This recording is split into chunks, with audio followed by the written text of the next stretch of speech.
Hi, Rob Smythe here. The witnesses returned today with copies of Awake and the Watchtower. I always accept their literature. I look through it and discuss it with them sometimes.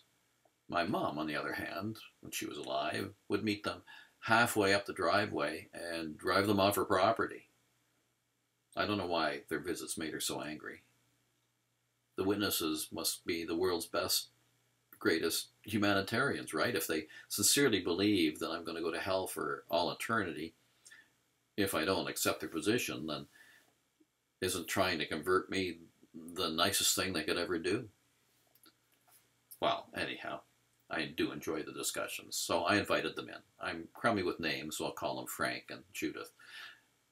Eventually, the concept of evolution came up, as it always does, and Frank said, "Don't you concede that there's a big difference between the animals and us? We can use reason." I almost choked. How ironic. The biggest complaint I have against the witnesses is that their slavish adherence to their religion forces them to give up the use of their reasoning. Same with Christian fundamentalist religions that believe, for example, the earth is only 6,000 years old. It's hard to imagine that some of them still think that. And the witnesses, to their credit, don't believe in a 6,000 years old earth. They believe in maybe 100,000, but certainly not the 4.5 billion years old. All around us are signs of an old earth, I mentioned to Frank. He says, well, God made it look old, but it's not. How about the fact that the stars are so far away? I mentioned some stars are the stars in another galaxy, for example, 4 million light years away. So the light from Andromeda Galaxy has been coming towards us for 4 million years. That shows that the universe is at least 4 million years old, right? No, says Frank. God made Andromeda Galaxy and stuck it that far away from us, but he started the light heading towards us from the halfway point. Well, what can you say? The witnesses and the other strict Christian fundamentalists have to give up so much of their reason, all right? They have to deny so much of their brain. They have to give up so many tenets of geology, nuclear physics, comparative anatomy, biology, continental drift. They've got to give up all those things. Then they have to ignore how their literature picks tiny morsels of doubt here and there out of context, quotes by scientists that suggest some lack of understanding. Some of their, one of their quotes that I noticed in one of the Watchtowers said, even noted evolutionist Stephen Jay Gould admitted that, and then there was something, that showed a problem with evolution. Don't you see? I often ask them that if you cite as a reference a given scientist, you are conceding that what that scientist says is valid.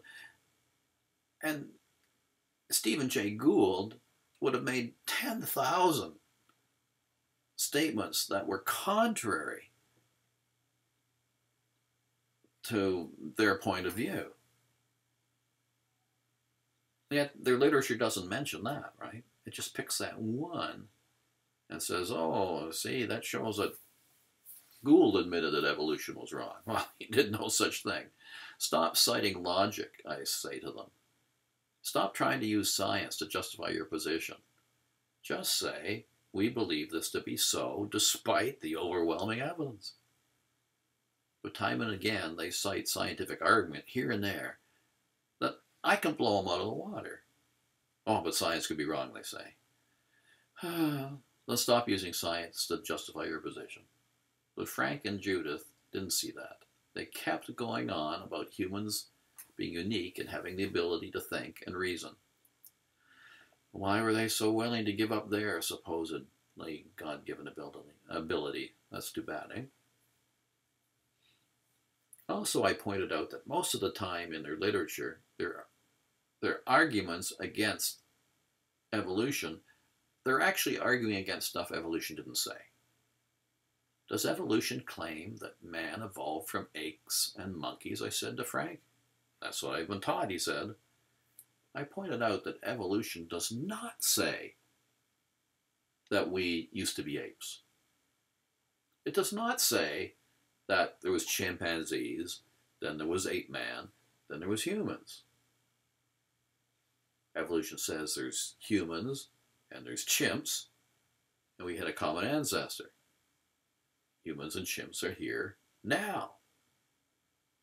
Not before, not chimps before ape man. So you see, the people that argue against evolution are often arguing against things that evolution doesn't say. In one of the books that I accepted from earlier visitors called How Did We Get Here? Creation or Evolution? That was the title. It actually said at one point, how come there are no fossils for ape man?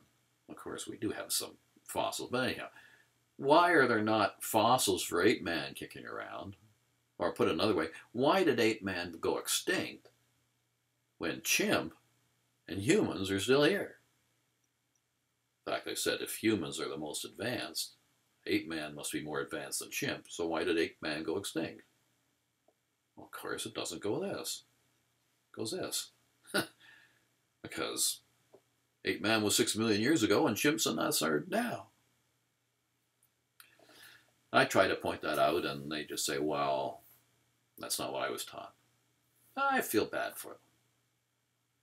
Because they think they're using their reasoning, and yet they have to deny so much that looks so obvious to somebody who just observes with an open mind. Too bad, eh?